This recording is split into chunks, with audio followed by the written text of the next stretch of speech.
Hi people, what's happening? So, here to reflect on Arsenal's latest result, which was a disappointing one, losing 2-0 at home to Aston Villa. And yeah, just discuss the game and then look at where it leaves our season and the context of the Premier League and everything that's going to come up in the next few weeks. So, yeah, first up, people, really gutted about the result. I thought it was, well, I think it is damaging to our immediate goals. So obviously it's meant Man City have opened up a 2-point lead at the top of the Premier League, which, given their history of going on these long winning sequences, it would appear giving them an edge is not going to necessarily come back round, in the sense that Man City, you would think, are unlikely to drop many points in the next 6 games. And if you add to the fact that their run-in is a little bit more easy, or a little bit easier on paper, then it does look like it may be a bit of an uphill task for Arsenal in these next few weeks. But we can't control everything that's going to happen right now. We can only just take a moment to reflect firstly on the Aston Villa match. And first of all, people, I thought Aston Villa were absolutely incredible in that match. I thought they were really, really good, and they were thoroughly deserving of the 3 points. And I think 2-0 was actually a fair reflection of the difference between the two teams. I was just really impressed with Aston Villa, and I think the hallmark of their success was built on Unai Emery's tactics. And I think the way I think the game had 2 central themes, both of which Villa were able to get on top of Arsenal in. The first one was how Villa were able to play out from the back and beat Arsenal's press.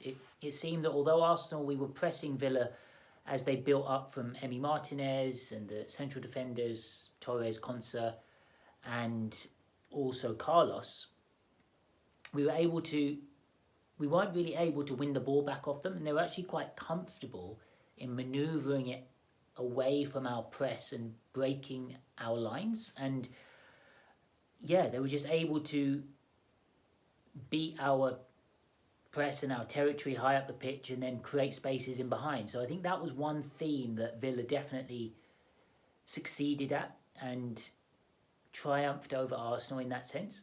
And the other one was how so there was the other theme that was basically how Arsenal seemed unable to orchestrate their own attacking moves. And I think part of the reason for that was Villa were also very quick to smother us when we tried to build out from the back. So we weren't as successful in our early build-up play, in the build-up phase, if you will, as Aston Villa were. So they won in those 2 key areas, how they built out, how they were able to build from the back, at the same time how they were able to restrict us from building out from the back. So in those 2 key aspects, they definitely were superior. And it just struck me how technically sound they looked, how strong they looked, how athletic, and they just looked like they had a bit more energy and a little bit more, dare I say it, I wouldn't say motivation, but it seemed as if they were able to channel the occasion and use it with a little bit more fuel in their purpose, in how they did their actions. It had a little bit more intention behind it, whereas I feel Arsenal were maybe just slightly off the pace, was it a slight pressure we were feeling potentially? Were we playing with a little bit less freedom? Was our confidence slightly knocked from the midweek draw against Bayern Munich? Because it just looked as if we weren't able to create patterns of play to gain control of the match. It appeared like Villa were everywhere. They were too fast for us, too quick in the tackle. They smothered us. They outnumbered us in a lot of cases, crowding out our players. Martinelli, when he came on, he was often not quite able to beat Konsa. McGinn was here, there and everywhere. Tielemans had a really good game. And Diego Carlos was phenomenal at the back. Had a really good game. Emi Martinez was really strong in goal. Showed his experience, why he's a World Cup winning goalkeeper. Ollie Watkins was a constant menace. Got his goal, deserved goal. And it just felt as if Villa were just a bit better on the day. And you do have, to be honest, I was expecting a tough match, but I wasn't expecting Villa to be better than us, because earlier in the season we obviously had that match against Villa where we lost 1-0, and in that one I felt as if Arsenal had the upper hand. So I was expecting at home, considering the fact we were in a better place than we were earlier in the season. We picked up some points in 2024. We haven't lost in the league or in any competition, barring that Porto first leg. But generally speaking, we've been pretty good this year. We've just had that rhythm. But why were we not able to penetrate and gain control of the match against Villa? It does. I just genuinely drawn to a conclusion that Emery outdid Arteta. The strategy. What could Arteta have done differently? In hindsight, maybe Jorginho and Rice could have started rather than Havertz in midfield. Maybe we did need that extra possession-based midfielder to potentially control the ball. Maybe Jakub Kiwior could have played. And this is one aspect that I'm just a little bit miffed on, people, is what's happened with Kiwior, because up until the Man City game, up until and including, I believe, the Man City game, I think he played that game, Kiwior was very much the left-back in ascendancy, the incumbent, so to speak. He was playing every week. But then in the following matches, Zinchenko was reintegrated back into the team, and Kiwior hasn't appeared in the Premier League much at all.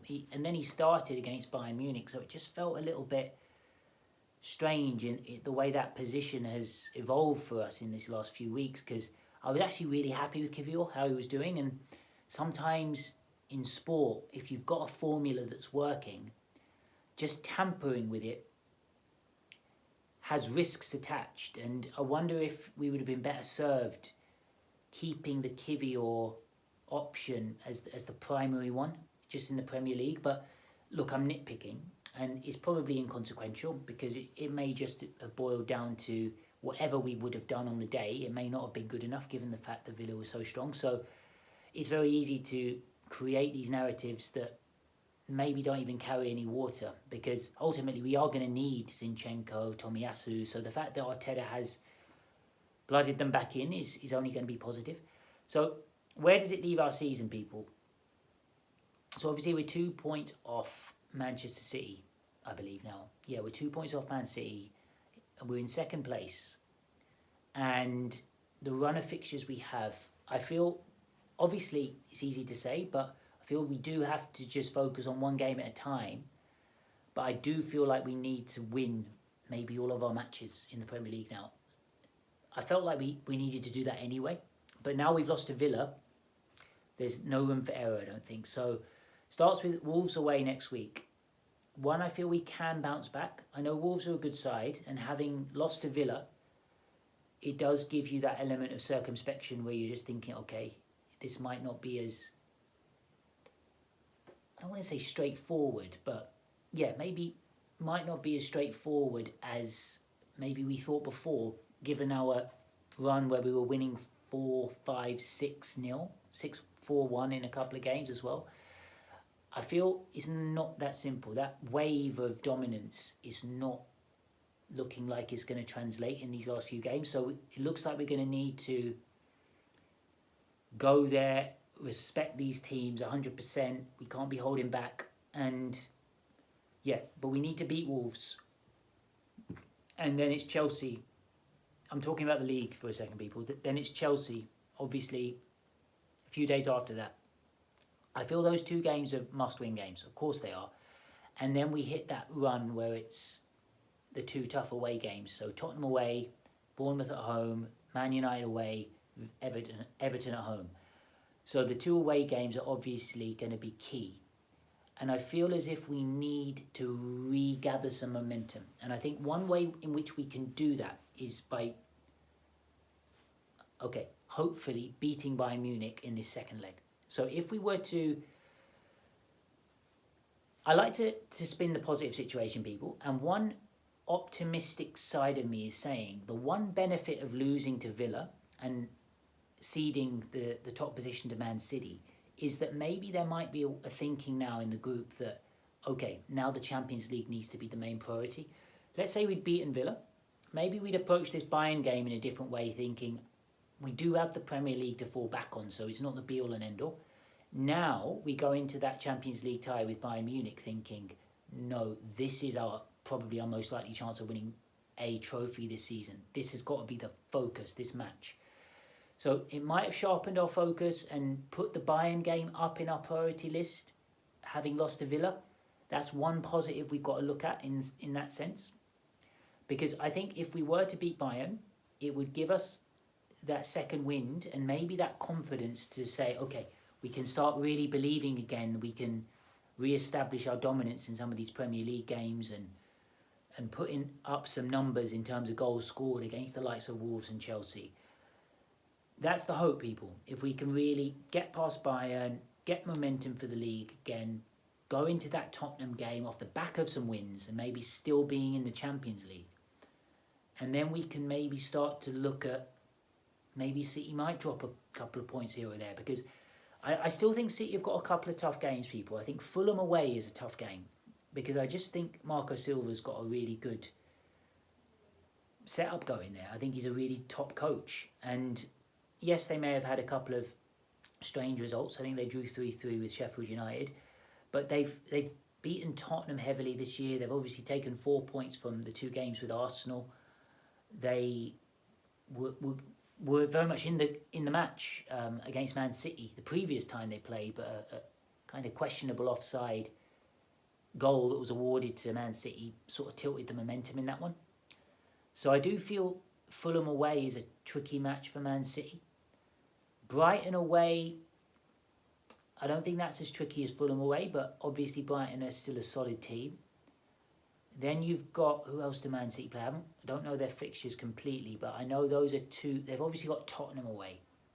So I think the Tottenham away and the Fulham away will be tests for Man City, particularly maybe even the Fulham game, because I don't know. I just feel Tottenham right now are in a little bit of a strange place in the sense that they seem to be somewhat stuttering with their league form. They're a bit inconsistent. Suffered a couple of heavy defeats away to Fulham, away to Newcastle. Is their belief system going to be ready to tackle Man City? But maybe a Fulham, a team punching above their weight with a bit less to lose, maybe that could be a moment where City drop points. But look, I don't think we've got the luxury of necessarily banking on that now. I think we've just got to look at our side of things and make sure we're in the mix. And what City do now, if they win their games, fair play, but we still got a crack at the Champions League. We're still in a good place. We're still playing good football. I didn't think we were that bad against Villa. I just thought Villa were very good. So sometimes you just got to take your hat off to a better team on the day, and I think that's what Villa were. So those are my thoughts, people. Let's lick our wounds, dust ourselves off, and just put all of the eggs now in this basket of the Allianz Arena and see if we can go there and produce a performance. Because I do feel this team has it in them to produce a groundbreaking display against the odds on the biggest stage. I think we've got it in us to produce that sort of performance. So who knows, people, that might re-energise us and be the catalyst towards a sense of growth again in the final few weeks of the season. All right, people, love to hear your thoughts. Let's keep the dialogue coming. Come on, you Gunners. Peace.